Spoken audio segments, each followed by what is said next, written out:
Well, basically started off, I used to race my drag, so the blown 572 in it, and I kept breaking gearboxes, so I got a bit over repairing gearboxes and paying for parts, so I put the word out that I wanted to put in the engine into a road car. And yeah, lo and behold, one of my friends said, oh, the old CMV cars could be up for sale, sitting in a garage out at Maroubra. So I got the guy's number, gave him a call, and yep, he said come around and have a look. I went around, opened the garage, and there was the 1 tonne, 4 flat tyres, inch of dust on it, very neglected, just been sitting for a long time. So yeah, we agreed on a price, and unfortunately that fell through.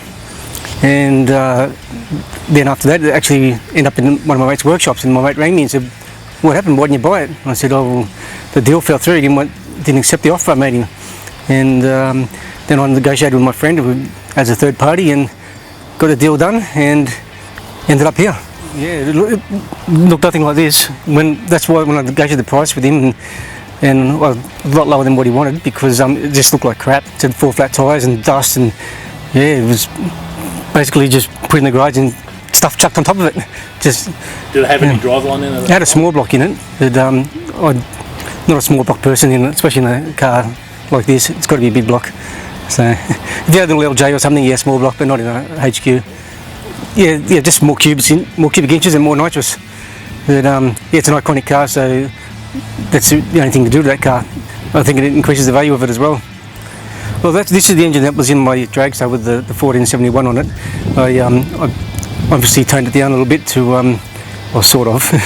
I took the blow and the big hat off it, so it's more streetable, and took the alloy rods out, put steel rods, got the engine balanced by John Kubanis, reworked the heads again, put a different cam in it to suit the nitrous, manifold carby obviously, and water through it now instead of methanol, so it's got a water cooling system instead of being cooled by the methanol.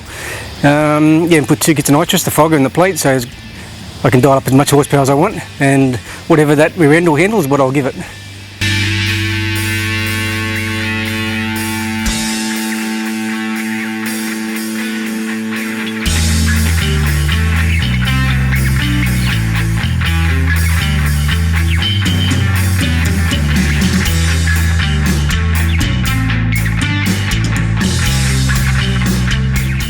Well, I'm thinking low 8 should be pretty realistic with that sort of power. Just it all comes down to what that leaf spring rear end can handle. So the plan is to go racing with it and nothing else, or? Yeah, just for fun at this stage, and yeah, I've done a bit of racing in my past, but it gets a bit much being out the track the whole day in the heat, and I'm more just for fun now, getting a bit old. So.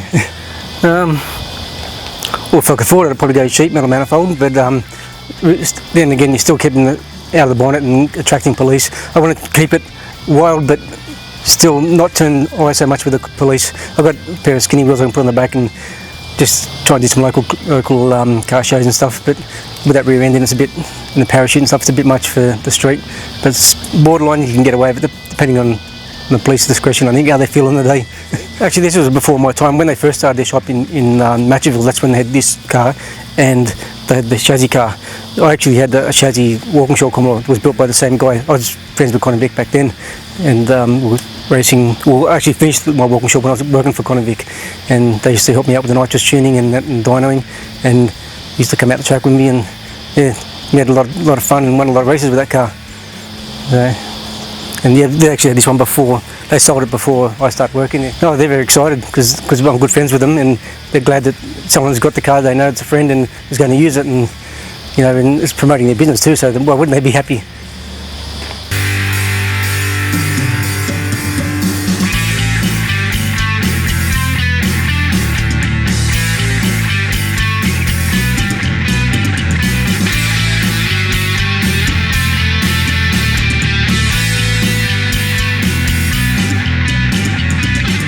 There's a sister car that's over in Western Australia, sitting in a workshop over there, which I've got the feelers out as well. I was talking to a friend of mine the other day who lives over there.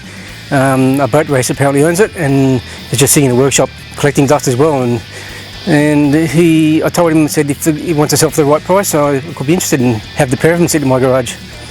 Well, the initial engine build, Paul from ProFlow helped me out with the blown setup, and then when I went to Nitrous, Lee always helped me with cam setups and also cool harness with the machining, and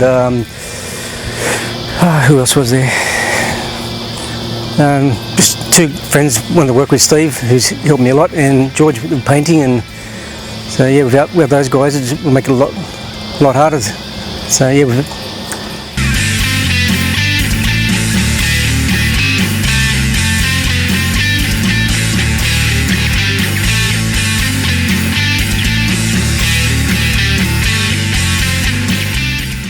Hi, my name is Brian, this is my Big Block 1 tonner, and you're watching Killer Rides.